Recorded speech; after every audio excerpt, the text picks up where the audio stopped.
Savez-vous que 8 femmes sur 10 disent subir la charge mentale? La charge mentale, c'est s'occuper des enfants, gérer la maison, aller faire les courses, aller travailler. Toutes ces petites choses qui font que nos journées sont un petit peu trop remplies.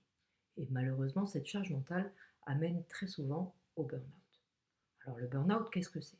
C'est quelque chose qui est lié à une suractivité, tant dans la vie professionnelle que dans la vie personnelle. D'ailleurs, de nombreuses mamans au foyer disent être entrées en burn-out. Alors même s'il est vrai que la société nous apporte des solutions telles que détendez-vous, faites du yoga, apprenez à dire non, allez vous coucher un petit peu plus tôt.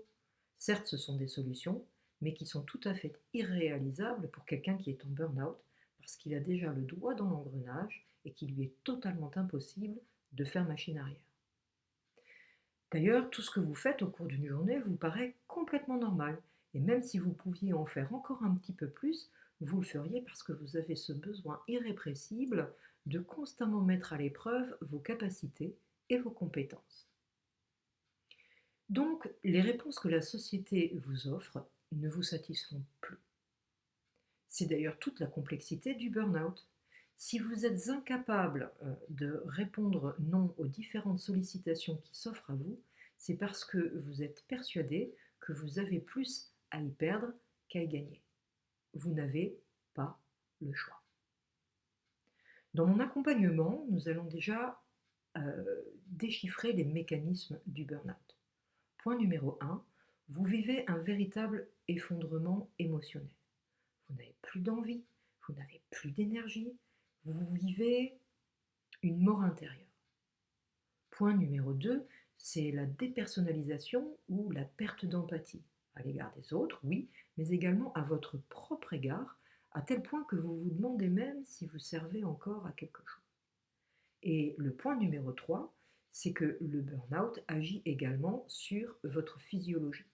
Vous allez être incapable de vous concentrer, vous allez être insomniaque, vous allez perdre de l'appétit. Donc, dans mon accompagnement, nous allons apprendre une chose qui est très importante, c'est que nous ne sommes qu'un. C'est-à-dire que le corps et l'esprit sont indissociables. Si l'esprit va mal, le corps va mal. Si le corps va mal, l'esprit va mal. Et d'ailleurs, c'est très souvent le corps qui lâche le premier parce que lui, il ne vous trompe jamais. Donc, dans mon accompagnement, je vais vous offrir des pistes que vous allez devoir réaliser jour après jour, à votre rythme, de manière à ce que vous n'ayez pas l'impression de vous retrouver face au mont Everest, à devoir le gravir sans y être préparé.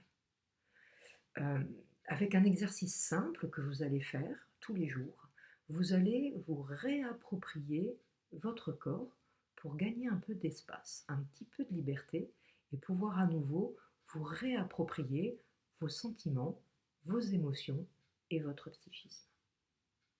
Donc apprenez.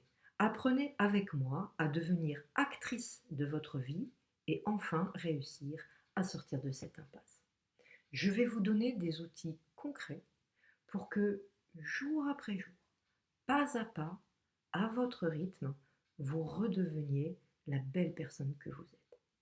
Donc si vous êtes dans cette situation, vous pouvez cliquer sur le petit lien qui s'affiche en bas de cette vidéo pour pouvoir bénéficier d'un diagnostic gratuit. Merci, à bientôt.